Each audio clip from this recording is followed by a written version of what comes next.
Om Swastiastu. Assalamualaikum warahmatullahi wabarakatuh. Shalom dan budaya, salam sejahtera untuk kita semua. Dan salam harmoni. Perkenalkan, nama saya Nikita Arita Kayanti dari kelas 2E dengan NIM 24130111072. Pada kesempatan kali ini, saya akan mempresentasikan hasil analisis data statistik dengan judul banyaknya kendaraan menurut jenisnya di Provinsi Bali per unit dan banyaknya kecelakaan lalu lintas di Provinsi Bali dari tahun 2020 hingga 2024. Adapun data mentah diperoleh dari tabel banyaknya kendaraan menurut jenisnya di Provinsi Bali dan banyaknya kecelakaan lalu lintas di Provinsi Bali mulai tahun 2020 hingga 2024 diperoleh dari sumber Badan Pusat Statistik Provinsi Bali dengan link berikut ini.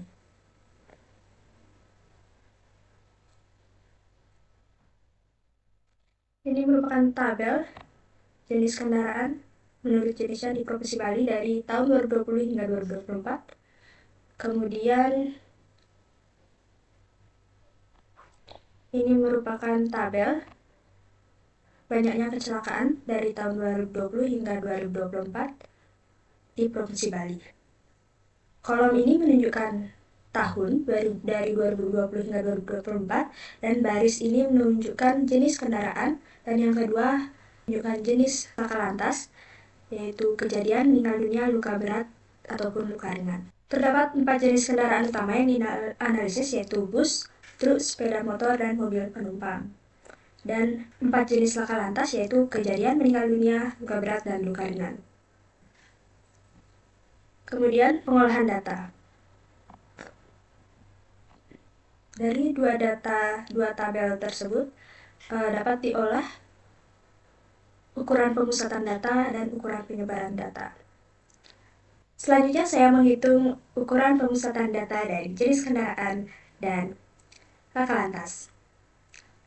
Adapun rata-rata memberikan gambaran umum tentang jumlah kendaraan yang paling mewakili selama 5 tahun.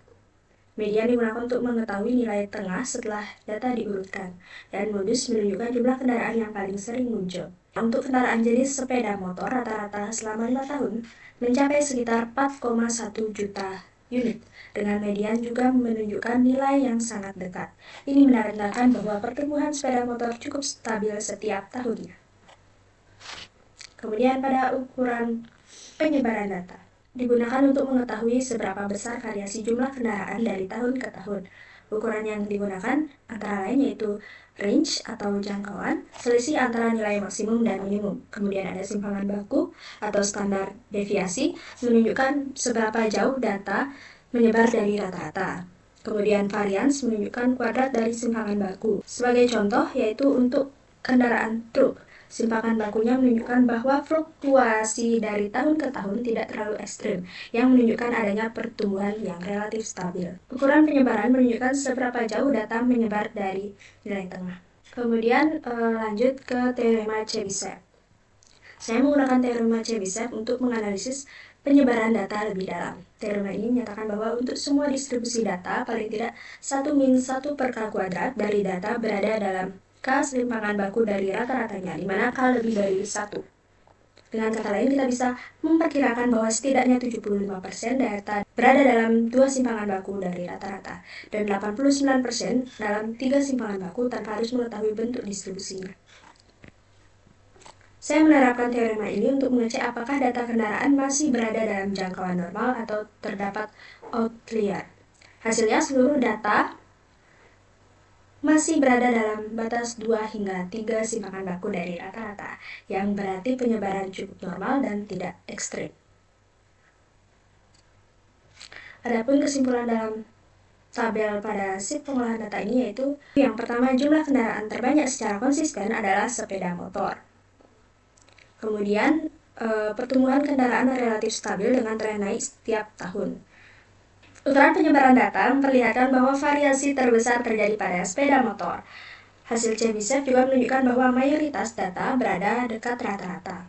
Adapun pada sheet berikutnya yaitu penyajian diagram. Adapun diagram yang saya gunakan yaitu yang pertama diagram batang, diagram garis, kemudian diagram lingkaran. Diagram batang kita bisa melihat perbandingan jumlah truk dan bus dari tahun ke tahun dan kendaraan yang lainnya, di mana panjang batang menunjukkan seberapa signifikan pertumbuhan terjadi. Begitu juga pada diagram banyaknya kecelakaan lalu lintas di Provinsi Bali. Untuk selanjutnya yaitu diagram garis.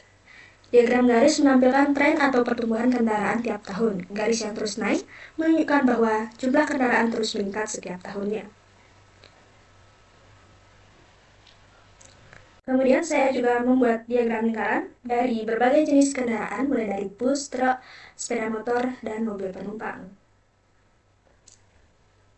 Pada tabel banyaknya kecelakaan, saya juga menggunakan diagram lingkaran, mulai dari kejadian, meninggal dunia, luka berat, dan luka ringan. Dengan keterangan, pada tahun 2020, yaitu angka 1, 2021 angka 2, seterusnya hingga angka 5 menunjukkan tahun 2024. Kemudian untuk selanjutnya yaitu pertanyaan statistik. Yang pertama, bagaimana tren pertumbuhan jumlah kendaraan di Provinsi Bali dari tahun 2020 hingga 2024 dan jenis kendaraan apa yang mengalami peningkatan tertinggi?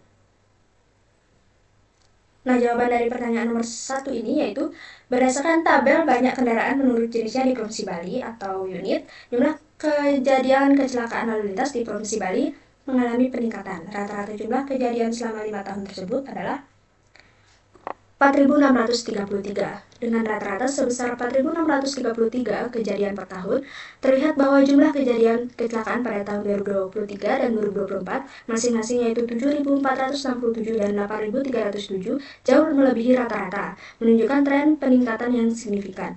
Oleh karena itu, tren kecelakaan lalu lintas cenderung meningkat tajam, terutama dalam 2 tahun terakhir. Jenis kendaraan dengan peningkatan tertinggi adalah sepeda motor dari 3.811.957 unit pada tahun 2020 menjadi 4.528.734 unit pada tahun 2024, meningkat sekitar 18,8%.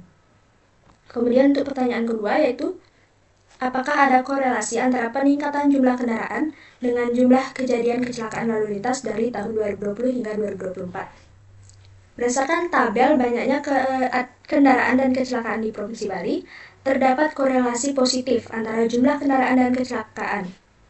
Ketika jumlah kendaraan meningkat sekitar 18,9% dalam 5 tahun, jumlah kecelakaan juga meningkat drastis dari 1.787 kejadian pada tahun 2020 menjadi 8.307 kejadian pada 2024, meningkat lebih dari 4 kali lipat atau 364,9%. Hal ini menunjukkan bahwa pertambahan jumlah kendaraan cenderung sejalan dengan peningkatan angka kecelakaan. Kemudian untuk pertanyaan ketiga yaitu bagaimana perubahan proporsi antara jumlah kendaraan sepeda motor dan mobil penumpang dari tahun 2020 hingga 2024 dan apa dampaknya terhadap kecelakaan. Berdasarkan tabel banyaknya kendaraan menurut jenisnya di Provinsi Bali, per unit pada tahun 2020, sepeda motor menyumbang sekitar 85,9% dari total kendaraan, sedangkan mobil penumpang menyumbang sekitar 10,4%. Pada tahun 2024, persentase sepeda motor turun sedikit menjadi 85,8% dan mobil penumpang juga turun menjadi 10,3%. Meskipun proporsi tidak banyak berubah, jumlah absolut keduanya meningkat signifikan. Sepeda motor tetap mendominasi sehingga bisa diasumsikan bahwa mayoritas kecelakaan kemungkinan besar melibatkan sepeda motor mengingat tingginya jumlahnya. Kemudian pertanyaan nomor 4. Meskipun jumlah kendaraan meningkat, apakah terjadi perubahan signifikan pada jumlah korban meninggal dunia akibat kecelakaan dari tahun 2020 hingga 2024? Berdasarkan tabel banyaknya kecelakaan lalu lintas di Provinsi Bali, tabel pada data mentah, jumlah korban meninggal dunia tidak meningkat sebanding dengan jumlah kecelakaan. Pada 2020 tercatat 405 korban meninggal, sementara pada 2024 tercatat 269 korban. Ini menunjukkan adanya upaya peningkatan keselamatan jalan atau mungkin perbaikan layanan medis sehingga tingkat fatalitas menurun meskipun jumlah kecelakaan meningkat drastis. Kemudian untuk pertanyaan yang kelima yaitu jenis kendaraan mana yang paling berpotensi mempengaruhi peningkatan angka kecelakaan mengingat data pertumbuhan kendaraan dan jumlah kecelakaan lalu lintas. Melihat data peningkatan jumlah kendaraan dan dominasi sepeda motor kemungkinan besar merupakan kontributor utama terhadap peningkatan angka kecelakaan. Selain jumlahnya yang dominan atau lebih dari 85% dari total kendaraan, sepeda motor juga lebih rentan mengalami kecelakaan dibanding kendaraan lain. Baik, untuk selanjutnya yaitu pertanyaan kebijakan.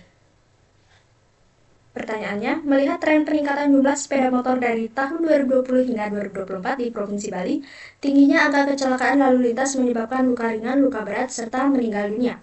Kebijakan apa yang sebaiknya diambil oleh pemerintah daerah untuk menekan angka kecelakaan tersebut? Baik, jadi berdasarkan data jumlah kendaraan di Provinsi Bali tahun 2020 hingga 2024, terlihat bahwa sepeda motor mengalami peningkatan signifikan dari 3.811.957 unit pada tahun 2020 menjadi 4.528.734 unit pada tahun 2024. Pada saat yang sama, jumlah kecelakaan lalu lintas juga meningkat dari 1.787 kejadian pada tahun 2020 menjadi 8.307 kejadian pada tahun 2024. Dengan luka ringan yang meningkat drastis dari 2.560 kasus menjadi 6.783 kasus. Kemudian luka berat dari 55 kasus menjadi 76 kasus dan meninggal dunia yang mengalami penurunan dari 405 kasus menjadi 269 kasus. Melihat tren ini, pemerintah sebaiknya menetapkan kebijakan yang fokus pada pengendalian pertumbuhan sepeda motor serta kendaraan lainnya dan peningkatan keselamatan pengendara. Salah satu kebijakan yang dapat diterapkan dalam memperkuat pendidikan keselamatan lalu lintas bagi pengendara, terutama generasi muda. Selain itu, pemerintah dapat meningkatkan pengawasan melalui sistem tilang elektronik dan memperluas jalur khusus sepeda motor di jalan-jalan utama. Dengan langkah-langkah ini diharapkan angka kecelakaan lalu lintas, khususnya yang melibatkan sepeda motor, dapat ditekan. Baik, sekian pemaparan data statistik yang saya kaji. Saya ucapkan terima kasih. Santi.